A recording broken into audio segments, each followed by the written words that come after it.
Welcome to the China Memo. We make unbiased observations on structural trends. I'm your host, born in China, trained in Western finance. Two things happened in early 2026 that individually would each qualify as a significant disruption to the global energy order. Together, they amount to a stress test for China's energy security strategy that hasn't been run at this scale before.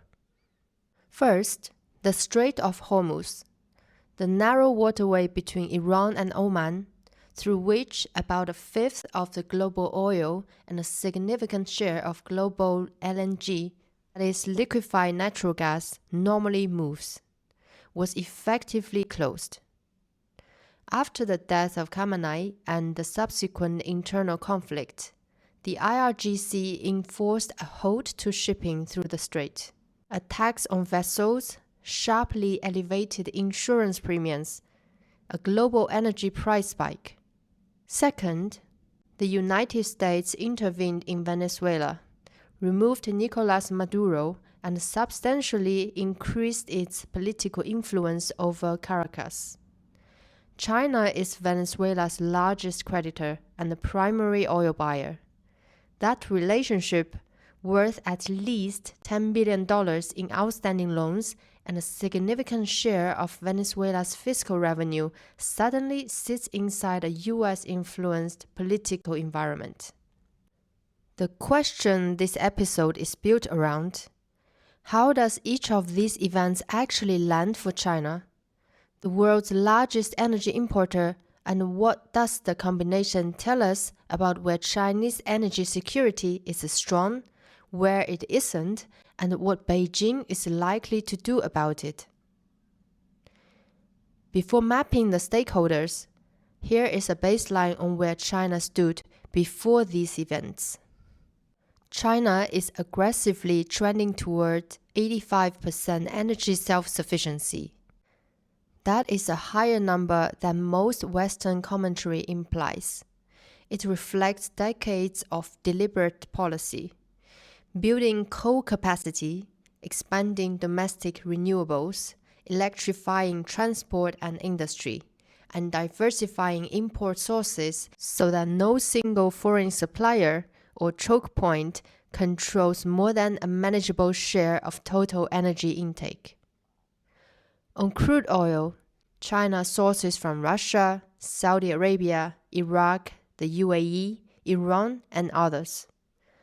On LNG, liquefied natural gas, the supercooled version of natural gas used for power generation and industry, Qatar is a major supplier, accounting for around 30% of China's LNG imports.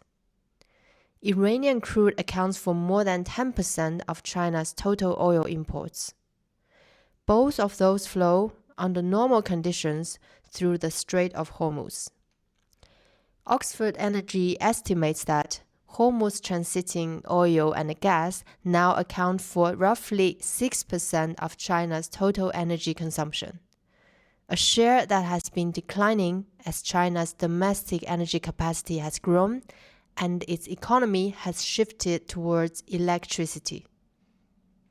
6% sounds manageable, and in isolation it is. The complications are in the details. Let's start with the Hormuz closure and map it by actor. Iran is the initiating force here, but the IRGC's decision to halt shipping cuts in multiple directions. Iran's own crude exports, which China was absorbing at discounted prices, are disrupted. The IRGC gains coercive leverage in the short term, but accelerates Iran's economic deterioration and increases the likelihood of political instability inside the country. Qatar loses immediately. Qatari LNG, which typically transits Hormuz on the way to Asian buyers, cannot move. China is the destination for about a quarter of the LNG that normally passes through the strait. Qatar has no practical alternative route for the volume it normally exports, its revenues drop. China sits in an uncomfortable middle position. The immediate impact is on LNG and chemicals more than on crude. Oxford Energy flags this as the underappreciated vulnerability. China is a major LNG importer and a large petrochemicals producer.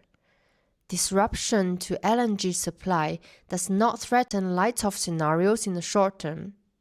China has reserves, alternatives, and a grid that increasingly run on domestic renewables. But chemicals and some industrial users face real cost pressure if this extends. War on the rocks sets a meaningful threshold. If the Hormuz closure runs beyond 3 months, China's cushion starts to compress and Beijing faces decisions about how actively they should manage the situation. The United States is in an ambiguous position. It is not the primary target of the Hormuz closure. U.S. domestic energy production is substantial, and Washington is not significantly exposed to Gulf LNG. But the disruption affects U.S. allies in Europe and Asia, and prolonged closure raises global prices in ways that complicate U.S. inflation control and political relationships. Now, Venezuela, which has a different structure entirely. The United States gains regional political influence. The CKGSB analysis is direct on this. The U.S. play in Venezuela is not primarily about oil volumes. Washington has ample shale and access to heavy crude from Canada and Mexico. The intervention is about regional authority, cutting down a government aligned with Beijing and Moscow, managing migration and drug trafficking, and demonstrating their operational teeth. China loses political capital, not barrels, immediately. CKGSB is explicit that the U.S. currently lacks the leverage to hold Venezuela oil exports to China. Even with Maduro removed, Venezuelan crude still needs buyers, and China is the most capable buyer at scale.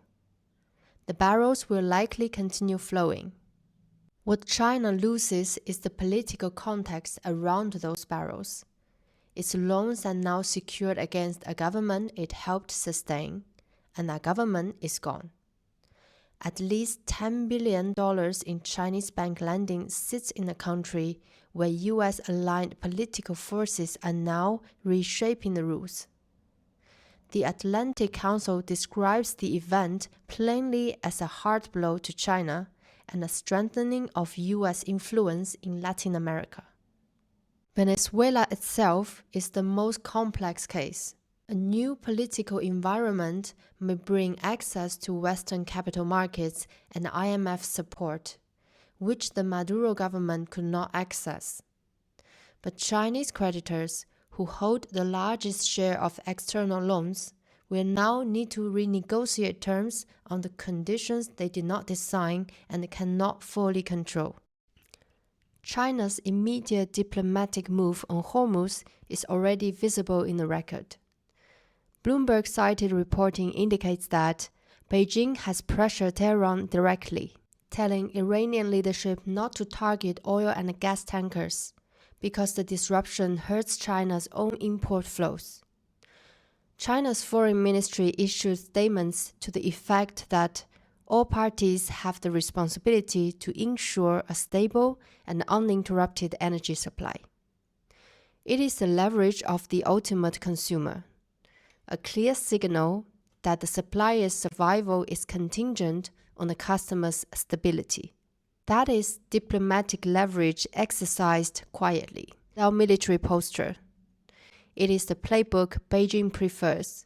Keep the lanes open through relationships rather than forced projection.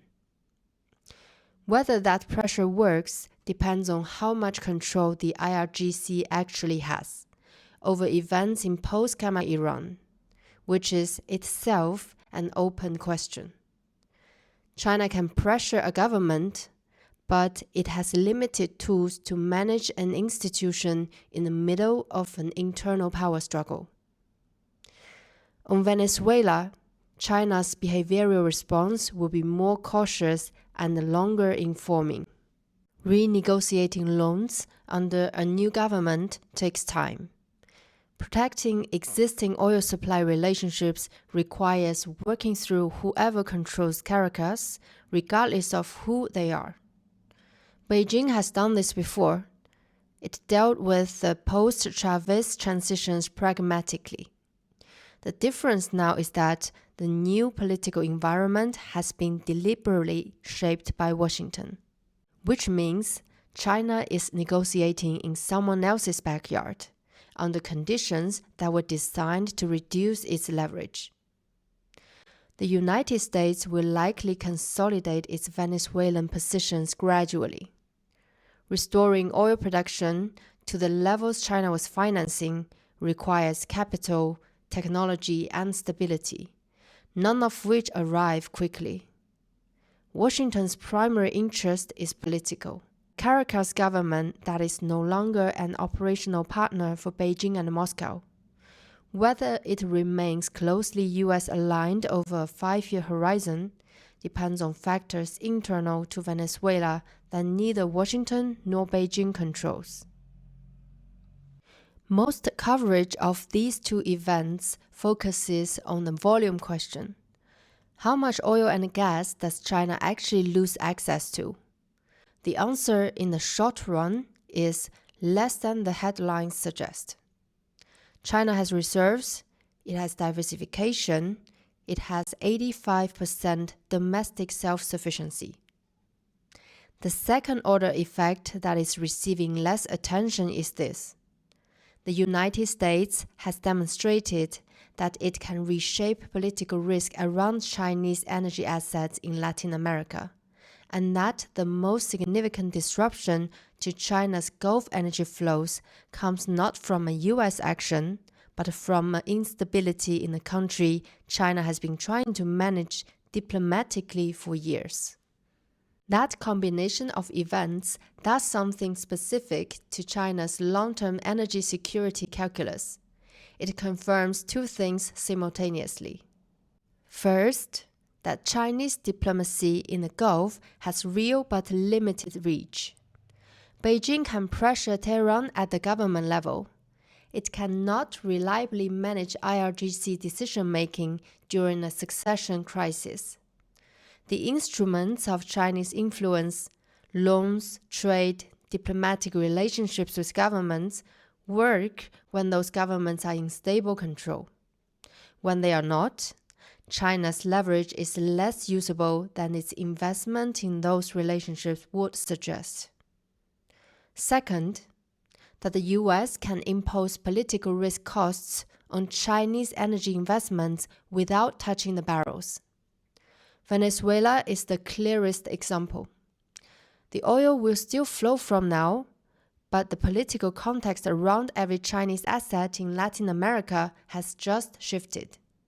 And Beijing's leverage in renegotiating that context is constrained by the basic geography of US regional power. China diplomacy official commentary frames the correct long-run lesson. From Beijing's perspective, lasting energy security comes from advancing green transformation and structural change, rather than military control of choke points. That framing is accurate as a long-run strategy. It is not fully reassuring yet for the next 1 or 2 years, when the transition is still underway and the existing risks are still live. Now, let's look at the 3 things to track here. First, the Hormuz timeline. The 3-month threshold from war on the rocks is an useful reference point. A closure of under 3 months, China can likely absorb with reserve draws, alternative crude routing through Russia and other non-Gulf suppliers, and diplomatic pressure on Tehran. A closure that extends past that threshold changes the picture. LNG and chemicals come under real stress, and Beijing may move toward more active and visible crisis management. Watching which direction the timeline runs is the most immediate signal. Second, China's response on the Russia energy axis. The structural response to both Hormuz and Venezuela, from Beijing's perspective, points in the same direction. More Russian pipeline gas and seaborne crude, more Arctic LNG exposure, and continued acceleration of domestic renewable capacity. Those are the hedges that are most within China's control and the least exposed to US-influenced political risk. How quickly China accelerates those relationships in deal volume, pipeline expansion, and Arctic infrastructure is a medium-term signal about how Beijing has read the risk shift from those two events. Third, the Venezuela loan renegotiation. Chinese state bank exposure to Venezuela is substantial and is now politically complicated in ways it wasn't before. Watching how Beijing navigates the renegotiation, whether it extends new terms to build relationships with the new government, whether it writes down exposure, or whether it attempts to protect assets through quiet engagement, tells you something about how China manages the loss of a client-state relationship under US-influenced conditions. That's a template that will apply elsewhere. The headline read on these two events is that China is under energy supply pressure from two directions at once. That read is not wrong, but it's incomplete. The more precise read is this: China is relatively buffered against the short-term volume shock from Hormuz. Its 85% self-sufficiency, diversified imports, and strategic reserves give it a cushion that most other large importers don't have. The US cannot, at the moment, directly cut off Venezuelan barrels regardless of who controls Caracas. What these events do is stress test the limits of Chinese influence in two regions, where Beijing has invested heavily: the Gulf and Latin America. In both cases, the limits are real. China's diplomatic tools work with stable governments. They work less well with internal power struggles. And the US retains the capacity to reshape political risk around Chinese overseas assets, even when it cannot control commodity flows directly. The structural response China is likely already executing: more Russia, more renewables, more domestic electrification, is the correct long-run answer to that vulnerability. The gap between the long-run answer and the current exposure is where the risk lives for the next 2 to 3 years. That's where the data sits. No immediate crisis, not comfortable immunity. Something in between, and the situation is fluid. This has been the China Memo. Thank you for listening. A standing note before we close: nothing in this episode constitutes investment advice or a recommendation to buy or sell any asset. The China Memo is an analytical briefing. All figures and assessments are drawn from publicly available sources.